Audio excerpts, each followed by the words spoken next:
Saudara diberkati Tuhan dalam pujian. Amin. Sukacita Tuhan seperti yang firman Tuhan katakan. Kenapa pujian itu menghadirkan sukacita? Karena Tuhan bertahta di atas pujian. Saya tidak pernah lupa walaupun saya tidak ikut-ikutan waktu orang Israel mengitari tembok Yeriko. Memang kalau saya ikut waktu itu mungkin saya selfie. Ya, tapi karena saya tidak ikut, tapi saya berusaha masuk dalam momen waktu itu. Betapa bersukacitanya orang Israel pada waktu putaran hari ke-7, mereka berputar di hari ke-7 dan mereka bersorak-sorai. Bayangkan, bukan 100.000, 10.000 orang.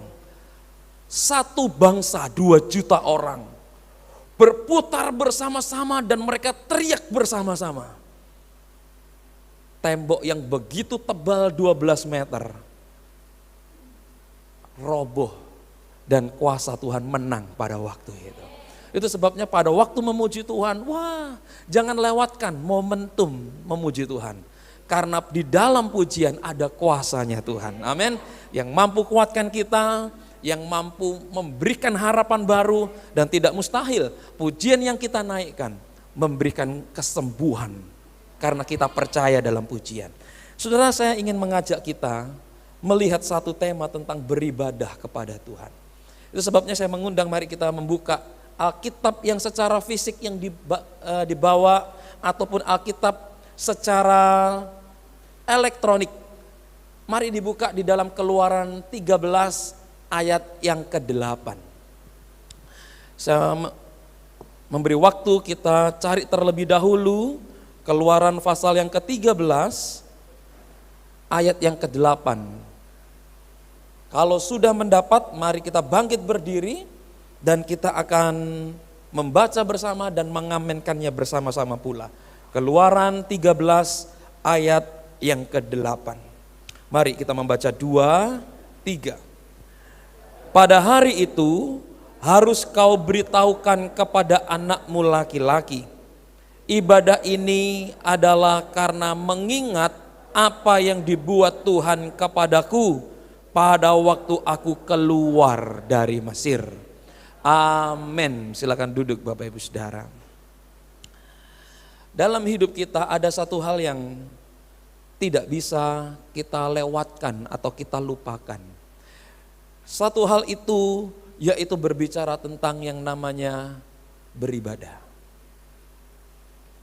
Entah orang kaya, orang yang sedang-sedang, ataupun yang ekonomi lemah, pasti beribadah. Orang yang pintar pekerjaannya di kantoran, sampai permisi bicara mungkin pekerjaannya yang ada di pinggir jalan, semua juga beribadah. Betul? Orang yang sehatkah, yang sakitkah, di atas gunungkah, di kota besar sampai ke pelosok, juga beribadah apapun agamanya. Betul? Tapi saya ingin bertanya kepada Bapak Ibu Saudara semuanya. Menurut Bapak Ibu Saudara, kira-kira ibadah itu penting atau tidak? Saya kasih 3 jawaban. Silakan dicoblos. A, ibadah itu penting. Ya. Yang kedua, ibadah itu tidak penting. Atau yang ke-C, ibadah itu bisa penting, bisa tidak penting. Di hadapan Tuhan dan seluruh jemaat, saudara kira-kira mana yang akan dipilih? A, B, atau C? Yakin? Nah, jadi A ke B. Yakin ya? Coba saya B. Kalau C masih mending saudara, ini B, Masya Allah. Saya mau tanya saudara, sebelum saya lanjut, kalau B saya berhenti di sini, kita pulang. Saudara kan ya. Saya mau tanya, ibadah apakah penting bagi saudara, A, B, atau C? A, berarti B. B, A. Baik, saudara ambil di toko mahkota. Gitu kan ya. Saudara yang dikasih oleh Tuhan, mari kita renungkan. Saya percaya saudara suka atau tidak, terpaksa atau tidak, saudara akan pilih A. Betul? Saya tidak tahu saudara hatinya mau ngomong apa. Tapi saya anggap saudara pilih A. Kalau saudara pilih A, mari kita Kenapa saudara? Ibadah penting? Penting. Tapi kenapa pada waktu sesi pujian ada yang tidak memuji Tuhan? Saya 6 tahun lebih saya melayani seorang jemaat, setiap sesi pujian dia selalu begini. Kalau komat kamit enggak apa-apa. Sudah sedekap, lipat tangan begini. Mulut terbuka pun tidak, dengan muka garang menghadap ke arah WL. Setiap minggu selama 6 tahun lebih. Dalam hati saya, ini mau kebaktian apa nantang gelut? Ini saudara. Apa jadinya kalau Pak Manan sudah dari awal begini, dan saudara semua begini, diam bro nih mimbar sama Pak Manan. Mari kita renungkan, kenapa waktu pujian ada yang tidak memuji Tuhan? Katanya ibadah penting, saudara bilang A. Betul enggak? Ataupun memuji Tuhan tapi memuji ala kadarnya. Karena seharusnya kalau penting, pasti memujinya berbeda. Anak sekolah kalau menganggap sekolah itu penting, bukunya pasti full sesuai pelajaran. Kalau sekolah itu penting, bajunya rapi. Kenapa? Sekolah itu penting. Betul enggak? Kalau ibadah itu penting, kenapa di Yesus penolong enggak ada? Belum apa-apa udah amin. Amin sesuai iman, ya kan gitu kan ya. Kenapa pada waktu ibadah, kalau ibadah itu penting, kenapa ada orang yang selalu terlambat datang kebaktian? Penting enggak? Kalau pun, nak bangun nak, ayo cepat mandi, bajunya sudah siap, sarapannya sudah siap, uang sakunya sudah siap, berangkat sekolah jangan sampai terlambat. Kenapa? Orang tua menganggap sekolah itu penting. Sekarang kalau kita beribadah, kita udah usia dewasa, saya tidak menyebutkan seorang, 2 orang, 5 orang, tidak. Tapi saya ingin mengatakan ini terjadi di semua gereja. Kalau kebaktian itu penting, kenapa selalu ada orang yang terlambat? Dan bahkan kita ini kadang kejam. Kita ini adalah orang-orang yang suka memberi cap kepada orang lain. Sadar enggak? Oh, itu telatan. Oh, sing iku gak kolektor. Ya kan? Oh, sing iku gak nyanyi. Ya. Terkadang kita suka memberi cap. Kadang walaupun capnya negatif ke orang lain. Oke, saya tidak mau ngomong tentang cap. Saya mau mengatakan kalau kebaktian penting, kenapa terlambat? Kalau terlambat permisi bicara, berarti kebaktian jawabannya bisa iya, bisa tidak yang C. Betul? Saya melayani juga seorang jemaat lebih dari 6 tahun. Kalau kebaktian ini diberikan cap. Capnya apa? Penutup gerbang gereja. Kenapa bisa begitu? Karena kalau dia sudah datang, tidak mungkin ada jemaat yang lebih telat daripada dia. Saya menjumpai orang ini 6 tahun lebih dan sampai sekarang puji Tuhan seperti Tuhan Yesus tidak berubah. Penutup gerbang gereja. Pertanyaan saya begini, orang ini adalah kepala cabang sebuah bank di Surabaya. Yang tiap pagi dia fingerprint sensor. Waktu pulang juga fingerprint sensornya. Dia juga cek ke anak buah, kamu telat, kamu tidak masuk hanya karena telat sekian menit menjadi merah. Ngecek anak buahnya. Dia tidak berani terlambat ke bank. Tapi kenapa dia setiap minggu menjadi jemaat yang seperti Tuhan, selalu terlambat dan tidak pernah berubah? Kenapa? Apakah ibadah menjadi tidak penting? Kalau ibadah penting, seharusnya apa yang diberitakan di mimbar dikerjakan. Betul enggak? Kenapa ada orang ini musuh sama itu? Bukankah firman Tuhan mengatakan ajarilah kasih, ajarilah mengampuni, ajarilah menutup kesalahan. Tadi Pak Manan mengatakan, ampunilah kami Tuhan seperti kami pun mengampuni orang yang bersalah kepada kami. Kalau dibalik, kalau kami tidak mengampuni, Tuhan jangan ampuni kami. Begitu kan? Kenapa? Ajaran firman Tuhan, saya percaya kita sudah ratusan ribuan khotbah kita dengar. Kenapa? Terkadang ajaran yang kita terima di hari Minggu ataupun khotbah-khotbah apapun juga lainnya tidak kita kerjakan. Penting atau tidak ibadah? Puji Tuhan. Saya ingin kita merenung, saudara. Kita berpikir, hari ini kita ibadah kesekian ribu kali mungkin, kesekian ratus kali. Adakah ternyata ibadahku itu adalah penting? Coba. Saudaraku, padahal kalau kita melihat dalam Kamus Besar Bahasa Indonesia, ibadah itu adalah perbuatan untuk menyatakan rasa bakti kepada Allah. Didasari taat mengerjakan perintahnya dan menjauhi larangannya. Loh, betul enggak? Tapi terkadang kenapa firman Tuhan yang disampaikan itu masuk, belum keluar lagi. Ketika masuk kanan, keluar kiri. Kenapa? Bukankah firman Tuhan mengatakan kepada kita, ini loh, menyatakan bakti dengan lakukan yang disuruh dan jangan lakukan yang dilarang. Betul enggak? Orang Indonesia ada guyonnya, kenapa aturan lampu merah dibuat untuk dipuji. Mari kita perhatikan, saudara. Keluaran 20 ayat 8 Musa mengatakan, ingatlah dan kuduskanlah hari Sabat. Tuhan memberikan perintah ini karena ibadah itu ternyata penting. Ibadah tidak bisa ditawar. Ibadah itu harus dilakukan. Kalau saya yang berbicara mungkin bisa di tip X diganti. Ini Allah pencipta langit dan bumi, dia mengatakan kepada Musa. Dan Musa harus menyampaikan kepada orang Israel, ingat.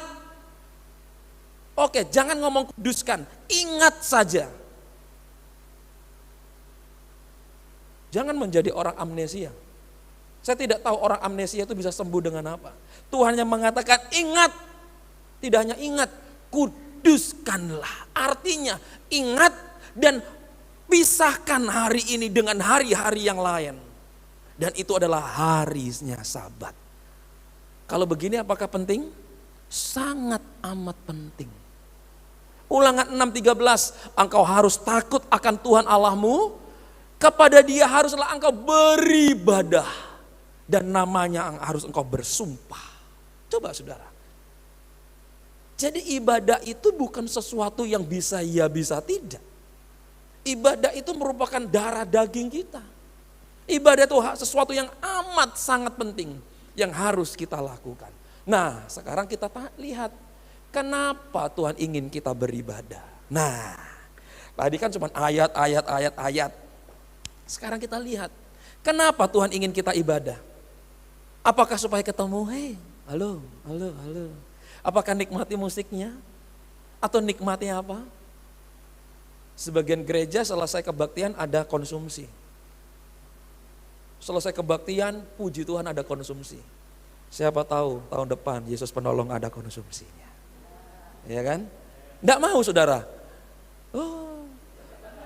Padahal saya sudah siap saudara. Siap bungkus untuk bawa pulang.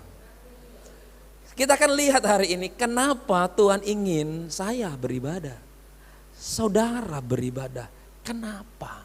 Yang pertama, ayat 8. Pada hari itu harus kau beritahukan kepada anakmu laki-laki. Bukan perempuan tidak penting karena anak laki-laki adalah sesuatu secara garis keturunan laki-laki, patrilineal. Ibadah ini adalah karena mengingat apa yang dibuat Tuhan kepadaku pada waktu aku keluar dari Mesir. Yang pertama, untuk apa ibadah?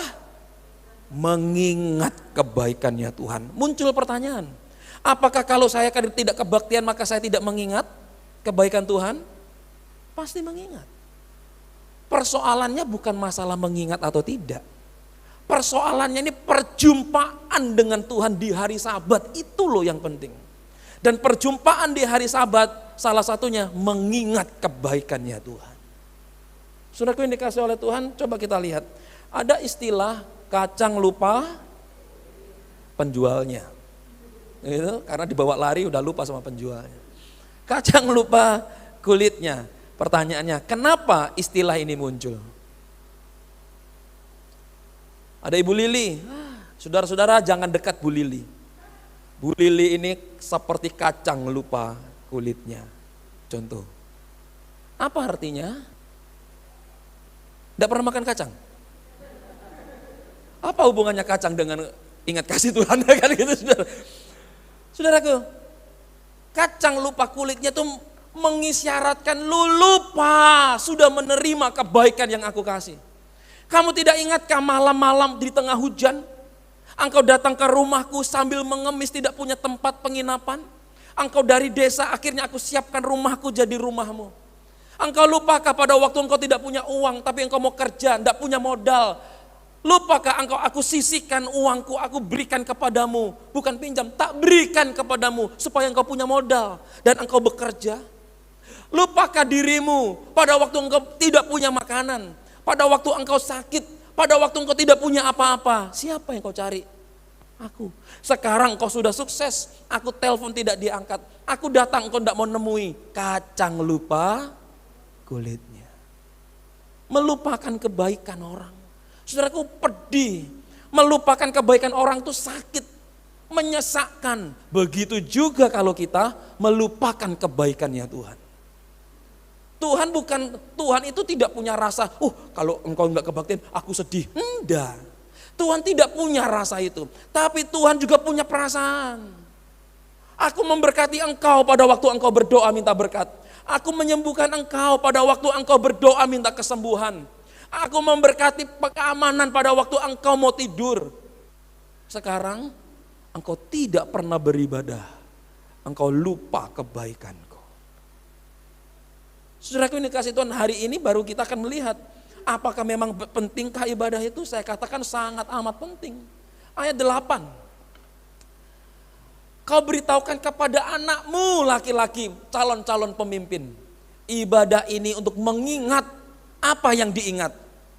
Saya mau tanya kepada saudara, saudara hari ini beribadah, mengingat kebaikan Tuhan. Apa yang saudara ingat dari kebaikan Tuhan? Apa? Ada makan? Ada sembuh? Apa yang saudara ingat? Kalau ada makan, tetangga bisa kasih makan. Oh, jaga rumah, pos kampling KRT-an bisa jaga rumah. Yang paling ultimat, apa yang saudara ingat dari kebaikan Tuhan? Ayat ini mengatakan, ingatlah waktu engkau keluar dari Mesir. Apa Mesir? Orang Israel mustahil keluar dari Mesir. 450 tahun jadi budak. 450 tahun dicambuk kalau kerjanya tidak beres. 450 tahun kerjanya dari pagi sampai sore bahkan sampai malam membuat batu bata.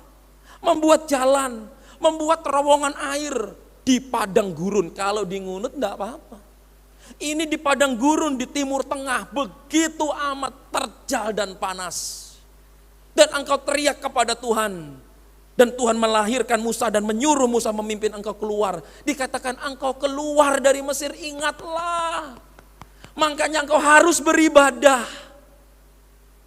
Karena mustahil engkau bisa keluar, sama kehidupan kita. Yang kita ingat itu betul ada berkat pada waktu makan. Berkat pada waktu kita istirahat, betul dan itu tidak salah. Jangan lupa yang paling ultimat, paling tinggi. Mustahil keluar dari hukuman dosa. Agama lain berusaha, mau sucikan dosa gampang. Lakukan ini, lakukan ini, lakukan ini, dosaku hilang sekian banyak. Ingat berapa jumlah juta dosanya? Masalahnya. Ingat berapa banyak miliar dosanya? Apakah kesalehanmu bisa menyucikan dosa, menghapus dosa? Paulus bilang tidak mungkin kesalehanku bisa menghapus dosa. Hanya karena kematian Kristus. Apa yang saudara ingat? Ingatlah kita keluar dari Mesir, tanah perbudakan di dalam dosa. Saudaraku yang dikasihi oleh Tuhan, di dalam Keluaran 10 ayat 2. Supaya engkau dapat cerita ke anak cucumu. Coba, bagaimana aku Allah mempermainkan. Saudara, coba kita lihat. Waktu Tuhan mengirim nyamuk, semua orang Mesir gatal digigit nyamuk. Saya percaya waktu itu kalau ada orang jual autan, jual baygon, larisnya minta ampun. Tapi persediaan itu pasti kurang. Kenapa? Satu bangsa diserang nyamuk. Itu kalau era Medika buka waktu itu larisnya bukan main. Malah kurang-kurang kamarnya. Kenapa? Saya yakin enggak hanya demam berdarah. Saya enggak tahu apa nyamuk itu, malaria atau apa semua mala-mala yang lain. Gudik-gudik, coba bentol-bentol semua. Kita yang punya anak kecil masih ingat, kalau anak kita yang masih kecil, masih bayi digigit nyamuk, bentol 1, bentol 2, aduh, kasih minyak, kasih apa, ya kan, dikasih kerudung, supaya enggak digigit nyamuk. Bisa bayang enggak bayi pada waktu itu lahir? Bentol sini, ini gigit nyamuk, kan gitu. Karena apa? Terlalu amat banyak. Bayangkan, bangsa Mesir penuh dengan nyamuk, orang Israel enggak ada nyamuk. Siapa yang buat? Bisa? Orang Mesir dikirim kata, Alkitab mencatat dari sungai Nil keluarlah jutaan miliaran kata, memenuhi seluruh tanah Mesir. Tanah Israel, orang didiami oleh bangsa Israel, tidak ada kata. Loh, caranya gimana kata ini tahu, oh ini jalannya ke Mesir, belok. Ini jalan ke orang Israel, jangan dijual. Siapa kata enggak sekolah? Kata buta huruf. Kalau kita yang sekolah bisa baca, tahu hari Minggu, waktunya belok ke gereja beribadah, tapi tidak kalah sama kata. Saudara dengar ya, kata enggak sekolah. Tapi saya mau bilang ya, di rumah kita tuh ada kata biasa, betul? Kita nyapu ketemu kata. Kalau katanya 1 gimana? Apalah. Katanya 2. Kalau katanya 10. Pah, kodok akeh Pak. Sapunen. Kalau katanya 50. Jualan suike. Puji Tuhan, begitu. Kalau katanya 1000. Bayangkan Alkitab mencatat, kata itu tidak hanya di jalan. Kata itu tidak hanya di teras rumahmu. Tidak hanya di ruang tamumu. Tidak hanya di ruang makanmu. Kata itu sampai di dalam kamar dan tempat tidurmu. Ada istilah musuh dalam, ini kata dalam selimut. Apa enggak girap-girap waktu tidur? Saudaraku ini kasih Tuhan. Pertanyaannya, siapa yang memisahkan seperti itu? Siapa? Tuhan. Itu sebabnya Tuhan bilang apa? Ingatlah kebaikanku waktu kamu keluar dari Mesir. Jangan lagi engkau tidak ingat yang aku lakukan untukmu. Engkau keluar mustahil dengan kekuatanmu. Kalau engkau tidak ingat dan tidak beribadah kepadaku, wah, apakah kita tunggu Tuhan? Nuh, buatlah bahtera, masuk sekeluarga, sak ngunut, biar mendelep semua. Begitu? Tidak. Kita tidak tunggu seperti itu. Kita kepingin apa? Aman dalam perlindungan Tuhan. Tidak cukup hanya nyamuk, kata. Tuhan kirimkan belalang dalam jumlah angin yang besar, jutaan miliaran belalang. Alkitab mencatat, tanaman yang baru muncul, yang sudah dewasa, yang sudah siap panen, dihabiskan oleh belalang. Coba, giliran tanah yang didiami orang Israel, tidak ada belalang. Belalang ini kok pinter. Mungkin belalang sama kata ini sak kelas dulu. Gitu kan ya, ngerti rambu-rambunya. Ini pertanyaan buat kita hari ini. Kalau Tuhan bisa halau kata, halau nyamuk, halau belalang. Loh, bukankah itu berkat Tuhan? Bahkan yang paling ajaib Tuhan memberikan apa? Anak sulung semua baik manusia ataupun hewan mati di tanah Mesir. Dan orang Israel satu pun tidak ada yang meninggal dunia. Saudara, kita mau cari di mana pertolongan begini? Di mana? Kalau di pasar ada yang jual, gak mungkin jual paket lengkap seperti itu. Hanya Tuhan yang mampu. Itu sebabnya saudaraku, Tuhan bilang apa? Ingatlah kebaikanku. Anehnya begini, kenapa bukan kebaikan pada waktu engkau hidup biasa-biasa? Kenapa tidak ditulis pada waktu engkau sedang tidur? Tapi kenapa yang ditulis pada waktu engkau keluar dari tanah Mesir? Karena itu sesuatu yang tidak mungkin bisa engkau kerjakan dengan tanganmu. Dan terbukti 450 tahun engkau jadi budak dan hanya teriak kepada Tuhan tanpa ada pertolongan. Hidup kita pun begitu. Kita ini tidak mungkin sekali lagi menjadi baik kalau bukan Tuhan yang ubahkan kita. Betul? Kita tidak mungkin bisa menjadi setia kalau bukan Tuhan yang taruh roh takut akan Tuhan dalam diri kita. Tidak akan. Kenapa mau kuat? Jangan bilang karena aku tahu hari Minggu waktu beribadah. Tidak. Tuhan itu udah taruh dalam hatimu. Hariku untuk Tuhan. Saudaraku, ini kasih oleh Tuhan. Coba kita lihat. Ingat akan kebaikan Tuhan. Justru akan mendatangkan berkat. Kita lihat. Di dalam Ulangan 26 ayat 8. Tuhan membawa kami keluar dari Mesir dengan tangan yang kuat dan lengan yang teracung. Kedahsyatan yang besar dengan tanda yang disertai dengan mujizat-mujizat. Inilah, ini yang Tuhan berikan kepada kita. Ini yang Tuhan sediakan. Kenapa harus beribadah? Hidup kita itu ada yang menopang dari belakang. Tangannya siapa? Tangan yang kuat, lengan yang teracung, menopang hidup kita. Loh, kita ini orang yang mau jatuh di pinggir jurang. Mungkin kita selamat, jurangnya aku selamat, punya modal, masih jurang kedua. Punya teman, jurang ketiga, punya saudara. Pertanyaannya, mau berapa kuat saudaramu, keluargamu, temanmu, modalmu mendukung, menopang hidupmu? Mau berapa kuat? Berapa lama? Hanya dikatakan oleh ayat ini, ada tangan yang menopang hidupmu. Jangan takut. Hari-hari ini saya lihat berita, para ekonom itu ya bagus memberi informasi soal ekonomi 2023. Salah satunya sisinya bagus. Tapi kalau saya renungkan ada beberapa pembicara tokoh-tokoh di Indonesia mengatakan gelap, pahit, susah 2023. Ini merupakan berita buruk, berita yang menakutkan bagi anak Tuhan. Mana lebih besar, berita tentang ekonom yang diramal oleh ekonom atau tangan Tuhan yang menopang hidup kita? Tuhan bilang walaupun di depan banyak persoalan, banyak penderitaan, Tuhan bilang apa? Aku takkan pernah meninggalkanmu. Saudaraku yang dikasih Tuhan, itu sebabnya ibadah menjadi, saudara jangan bilang upah, jangan bilang bonus, jangan bilang THR.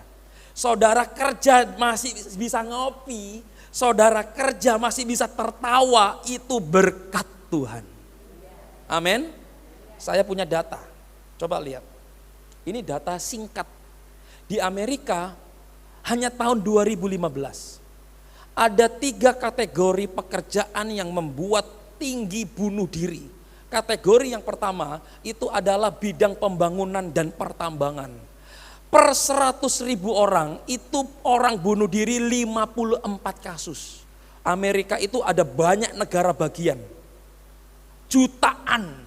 Per 100.000 bunuh diri 54. Bisa dibayangkan jumlah total orang Amerika ratusan juta, berapa banyak yang bunuh diri dalam 1 tahun. Dan yang paling peringkat nomor 1 itu bidang pembangunan dan pertambangan. Siapa yang di sini kerja di bangunan? Hati-hati. Kita akan menyiapkan ibadah penghiburan. Saya katakan kalau saudara kerja masih bisa senyum, masih bisa makan gorengan, kopi, puji Tuhan. Jangan ngomong upah dulu, enggak usah ngomong upah. Kerja ini seneng, enggak stres, itu puji Tuhan loh. Saudara mau pilih mana? Bisa ngopi, pekerjaan jangan ngomong upah, atau banyak duit, banyak kerjaan, stresnya molak-malik. Pilih mana? Ayo, pilih mana? Banyak duit, enggak stres. Berarti Bu Ani ya bosnya sekalian ya. Sekaligus pekerja dan bosnya. Saudara, yang kedua, itu bidang seni, bidang hiburan, bidang olahraga. Dalam satu tahun 2015 per 100.000 orang yang bunuh diri karena stres karena pekerjaan seni, hiburan, olahraga 40 orang per tahun. Kalikan berapa juta? Coba. Tuh, saudara yang jahit, cek, masih bisa senyum. Puji Tuhan. Saudara yang jualan makanan, puji Tuhan laris, puji Tuhan yang beli 2, puji Tuhan. Itu berkat. Jangan bilang kok 2 Tuhan, aku kan sudah modal bangun pagi kok cuma 2 yang beli. Apa susahnya bagi Tuhan? Berkat hari ini diganti besok. Enggak susah, betul enggak? Apa susahnya bagi Tuhan? Hari ini, minggu ini sepi. Minggu depan rame dibuat Tuhan. Enggak susah sama Tuhan. Makanya apa Tuhan bilang, Pak, ingatlah aku yang sudah berkati kamu. Jangan kamu jadi kacang lupa kulitnya. Yang ketiga, instalasi perbaikan perawatan. Nah ini Mr. John. Puji Tuhan Mr. John ini sehat. Ya, kita doakan sehat. Baik kita semua. 1 tahun per 100.000, 39 orang bunuh diri. Per 100.000. Dan dari data yang ada setiap tahun jumlahnya naik yang bunuh diri. Jadi sekali lagi saya katakan, kalau Tuhan masih limpahkan roh sukacita waktu kerja. Haleluya, haleluya, haleluya. Itu berkat Tuhan. Jangan lupakan kebaikan Tuhan dalam perjalananmu. Coba lihat. Ini hanya di tol di Jawa Barat. Ini fakta. Ya, pimpinan tol telepon saya, ini Pak datanya Pak. Nah gitu ya. Ini bukan 5 tahun lalu, ini baru berapa hari yang lalu bulan November. Dia bilang 4 November di tol Cipularang yang dulu saya selalu lewati, 1 luka berat kecelakaan tabrakan. 8 November sopir tewas di tol Cipali, kecelakaan. 15 November 3 orang tewas di tol Cipali lagi. 24 November, 1 tewas, 2 luka berat. Di mana? Tol Cipali. Kalau pergi jangan lewat tol Cipali, saudara. 30 November, luka berat di tol Cipali. Coba, ini saya enggak ngarang, ini terjadi sungguhan. Terjadi, 30 November ini mungkin 5-6 hari yang lalu. Ini baru hanya tol di Jawa Barat, belum tol Jawa Tengah, tol Jawa Timur, tol Sumatera, tol Papua, belum lagi yang di jalan nasional, yang masuk gang buntu, gang macet. Kita tidak tahu. Berapa banyak yang meninggal. Kalau saudara dalam perjalananmu aman dalam Tuhan, diberikan keamanan dari rumah berangkat ke gereja aman, dari kerja hari Senin sampai hari Sabtu, perjalananmu aman. Puji Tuhan. Apalagi wajah-wajah Yepo ini, wajah pembalap semuanya. Wajah-wajah ngepot semuanya. Wajah penerobos lampu merah semuanya, saudara. Ya kan? Kalau saudara aman, siapa memberi keamanan? Saudara bisa begini, ciut, begitu. Apa susahnya waktu saudara ciut, nabrak sebelahnya. Kalau saudara aman, ingatlah kebaikan Tuhan. Dengan apa? Berbakti sama Tuhan. Ibadah sama Tuhan. Kebaktian sama Tuhan. Bahkan firman Tuhan katakan apa? Ajarkanlah kepada anak-anakmu, anak cucumu. Jangan lupakan kebaikannya Tuhan. Saudaraku yang dikasih oleh Tuhan, oleh karenanya satu hal yang menjadi penekanan penting.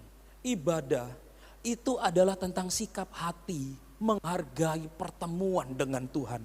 Bukan tentang kehadiran semata-mata. Yang penting sudah duduk, sudah ibadah. Berapa banyak orang yang mengatakan ibadah penting. Aneh, ini terjadi di kaum muda, terjadi kebaktian umum, kaum bapak, kaum ibu yang bukan Yepo. Ya kan? Kalau firman Tuhan langsung nyandak HP. Tek tek tek. Sampai selesai amin firman Tuhan baru HP dimasukkan. Loh, saya tahu. Katanya kebaktian penting. Tapi waktu firman Tuhan itu Jerman kalah asem. Gitu. Argentina keok. Jepang dan Korsel yang maju. Yang di sini nih, yes, puji Tuhan, Korsel masuk. Jadi puji Tuhannya bukan karena Tuhan baik, Korselnya masuk. Saudaraku yang dikasih oleh Tuhan, ibadah ini tentang hatimu, hatiku, mengingat kebaikannya Tuhan. Makanya kalau kebaktian, waktu pujian, pujilah Tuhan yang baik. Waktu dengar firman Tuhan, dengar dengan baik. Menghargai hadirat Tuhan semata-mata. Ibadah itu sadar sedang berjuang dengan Tuhan dan alami hadirat Tuhan. Saudara mau mengalami hadirat Tuhan? Kenapa waktu memuji Tuhan, angkat tangan, tiba-tiba meneteskan air mata? Kenapa? Bukan Pak Manan pinter nyanyi. Bukan singernya membackup lagu dengan bagus. Melalui pujian. Aku Tuhan yang beserta. Sehingga tidak heran waktu memuji Tuhan, air mata itu turun. Tuhan baik. Saudaraku ini kasih oleh Tuhan. Itu sebabnya ibadah jangan dianggap remeh. Ibadah itu sangat amat penting. Mengalami hadirat Tuhan. Daud mengatakan lebih baik di rumah Tuhan 1 hari. Lebih baik di ambang pintu rumah Allahku. Daripada 1000 hari di tempat lain. Kenapa? Hadirat Tuhan yang tidak pernah bisa dibeli dan ditukar.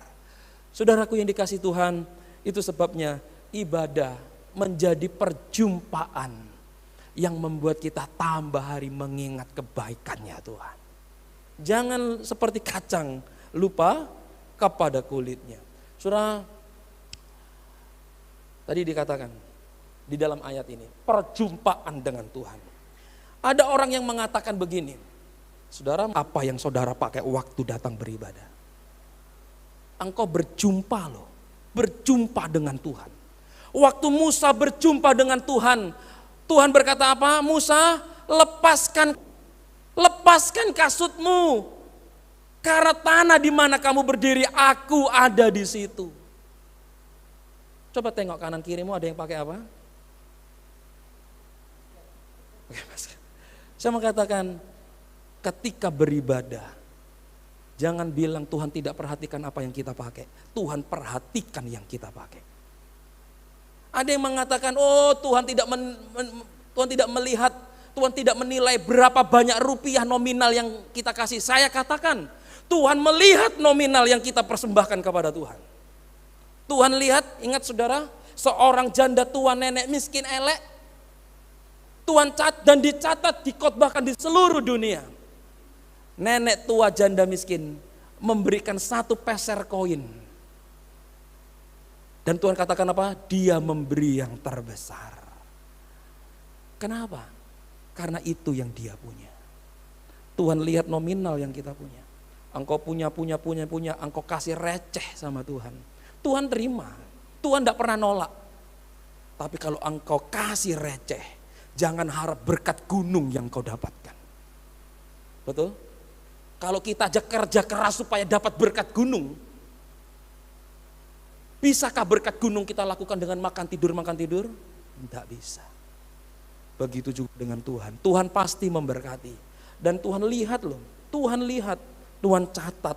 Waduh, catatnya Tuhan lebih kejam daripada Ibu Sus yang mencatat keuangan. Ya kan? Lebih teliti daripada bendahara sekolah minggu, bendahara Natal. Tuhan lihat hatimu ketika berjumpa dengan Tuhan. Saudara yang dikasih oleh Tuhan, itu sebabnya saudaraku, ibadah itu tidak sama dengan pergi ke gereja, tidak. Ibadah tidak sama dengan duduk dalam kebaktian, tidak. Ibadah itu sesuatu yang kita lakukan, interaksi dengan Tuhan. Dan itulah ibadah. Matius 5, 23, 24. Sebab itu jikalau engkau mempersembahkan persembahanmu di atas mezbah dan engkau teringat akan sesuatu yang dalam hati saudaramu terhadap engkau, Tuhan katakan apa? Tinggalkanlah persembahanmu, pergilah berdamai, lalu kembali untuk memberikan persembahanmu. Tuhan enggak main-main. Tuhan, aku sudah kasih, bawa loh, buat Tuhan loh, buat pekerjaan Tuhan loh, buat gereja loh. Tuhan bilang apa? Rabutoh. Kalau hatimu masih belum bisa berdamai dengan Tuhan seperti doa Pak Manan di awal, apa yang kau bawa? Tidak berarti. Lawang dunia dan isinya punyaku kok. Apapun yang engkau beri walaupun kecil, kalau memang itu kekuatanmu dan itu untuk Tuhan, memuliakan Tuhan, malaikat di sorga bersuka cita. Itu sebabnya saudaraku ini dikasih oleh Tuhan, karena begitu banyak kebaikan Tuhan yang kita alami. Keluaran 13 ayat 11 sampai 12. Apabila engkau telah dibawa Tuhan ke negeri orang Kanaan, seperti yang sudah dijanjikannya dengan sumpah kepadamu, kepada nenek moyangmu, dan negeri itu telah diberikan kepadamu. Mari kita baca sama-sama, 2, 3. Maka haruslah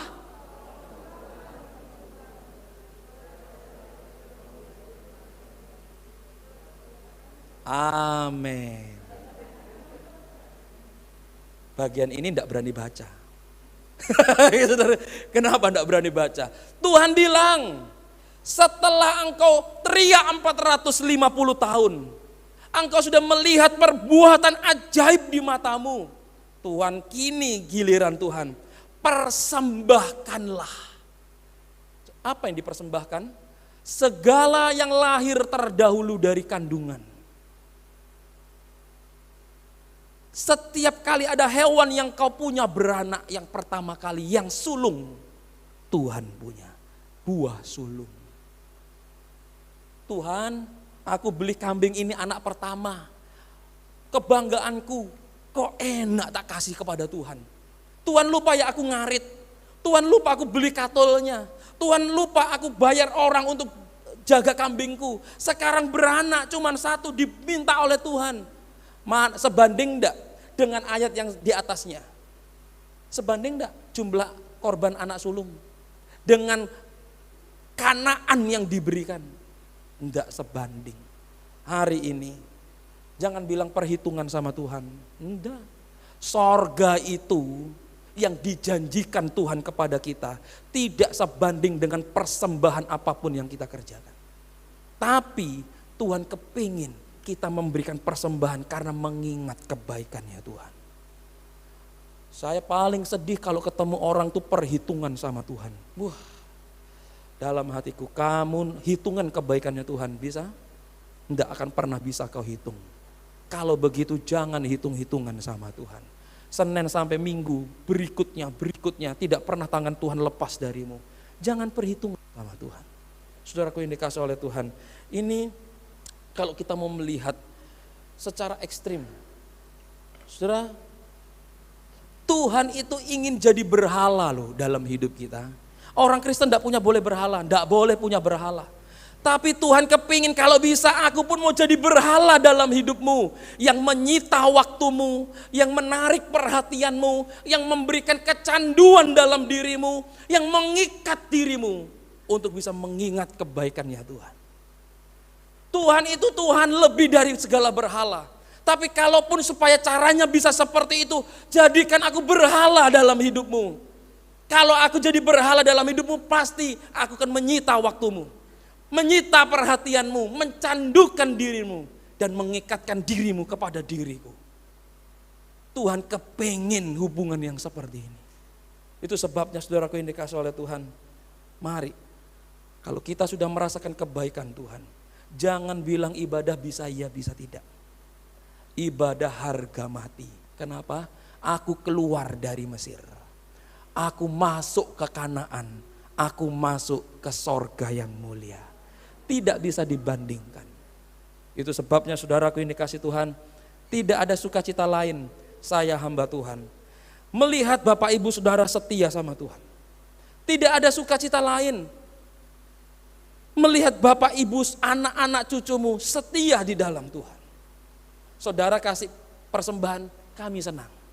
Tapi kalau engkau lebih setia, itu lebih menyukakan, membesarkan hati kami, para hamba Tuhan yang melayani. Saudaraku, itu sebabnya ini yang pertama.